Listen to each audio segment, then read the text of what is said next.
Friends, welcome back to our Sashtivel channel. காலையில் பிரம்ம முகூர்த்த விளக்கு போடணும் இல்லையா, அதனால் நைட்டே பார்த்தீங்கன்னா சாமி ரூமில் இருக்கிற பழைய பூவெல்லாம் எடுத்துகிட்டு திரி எல்லாத்தையுமே விளக்கில் புது திரி போட்டு மாற்றி வச்சாச்சு.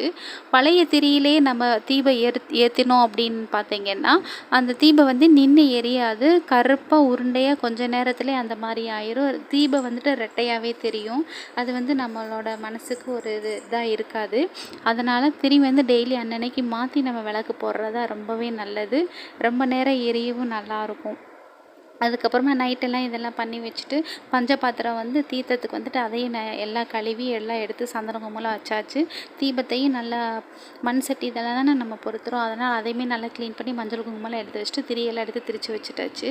அதுக்கப்புறம் காலையில் எழுந்திரிச்சனேவும் குளிச்சுட்டு வெளியில் போகாமல் தான் பயங்கர இருட்டு. நைட்டெல்லாம் மழை பெஞ்சிருக்கு மாட்டிருக்கு, ஃபுல்லாக ரொம்ப தண்ணியாக இருந்துச்சு. அதுக்கப்புறம் எல்லாம் ஃபுல்லாக க்ளீன் பண்ணிவிட்டு நிலவாசலுக்கு இன்றைக்கி வெள்ளிக்கிழமை இல்லையா, அதனால் மஞ்சள் குங்குமம்லாம் வச்சுட்டு சிம்பிளாக ஒரு ஸ்டார் கோலம் போட்டாச்சு. கோலம் போடணும்னு நினச்சா நான் ரொம்ப போட்டுக்கிட்டே இருப்பேன். கோலப்பொடி கொஞ்சம் ஒரு அரைப்படி கோலப்பொடியை கையில் கொடுத்துட்டேங்கன்னா நான் சாட்டி போட்டுக்கிட்டே இருப்பேன்.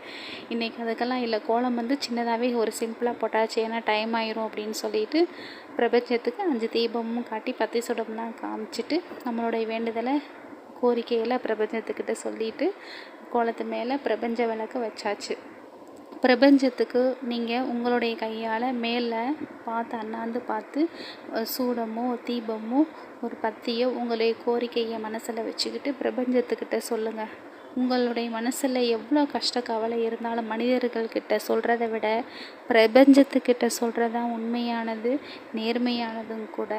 அது பிரபஞ்சம் வந்து உண்மையிலே அவங்க பேசுவாங்க. அது வந்து பிரபஞ்சம் வந்து பேசுமா அப்படின்னு நீங்கள் கேட்டிங்கன்னா உங்களுக்கு கொஞ்சம் கேலி நக்கலுமாக தான் இருக்கும். ஆனால் பிரபஞ்சம் வந்து கண்டிப்பாக பேசும் நம்ம கூட. நம்ம என்ன சொல்கிறோமோ அதை கேட்பாங்க, கண்டிப்பாக கேட்பாங்க. உங்களுக்கு அது வந்து தெரியணும் அப்படின்னா நீங்கள் உண்மையிலே காலையில் நேரத்தில் எழுந்திரிச்சு உட்காந்து பாருங்கள். எந்த ஒரு சிந்தனையுமே இல்லாமல் உண்மையிலே அது நடக்கும். பிரபஞ்சம் வந்து அவ்வளோ சக்தி வாய்ந்ததுங்க, லேசானது கிடையாது.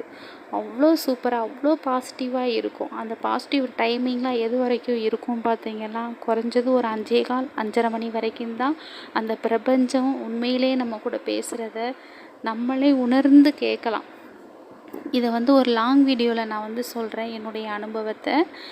அதுக்கப்புறமா பார்த்திங்கன்னா நான் வீட்டுக்குள்ளே போயிட்டு பிரபஞ்சத்துக்கு தீபம்லாம் ஏற்றிட்டு வீட்டுக்குள்ளே போயிட்டு பூவெல்லாம் போட்டுட்டு தீபம்லாம் ஏற்றிட்டு முருகன்கிட்டையும் என்னையா அப்படி பண்ணுற, மனசெல்லாம் கஷ்டமாக இருக்குது அப்படின்னு நான் சொல்லிவிட்டு சரி சாம்பிராணி போடலாம் அப்படின்னு சொல்லிட்டு வெளியில் கரண்டி எடுக்கலான்ட்டு வந்து பக்கத்து வீட்டு பையன் அத்தை அப்படின்னு சொல்லிட்டு அவனாகவே வீட்டுக்குள்ளே வந்துட்டான். எனக்கு அப்படியே காலையில் முருகனே